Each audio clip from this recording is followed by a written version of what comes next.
hoş geldiniz. Bugün size Palwan Halmyradow'un Ýalňyz sazanda aýdymyny akordlaryny ötküzdüm. Akordlary kyndan. Akordlar 3 akord bilen çalsa bolýar. La, re minor, mi majör. Ritmden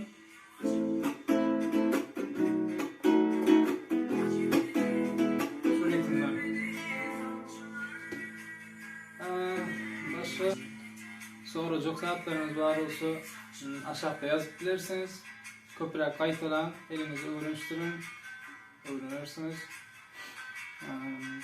Bundan sonraki videolarda näme aýdym goýulmasyny isteseniz aşağıda yazıp belläp geçin. Kanalyma AGZA bolup, bana olda verip bilirsiniz. Hemden sağ olun, görüşençe.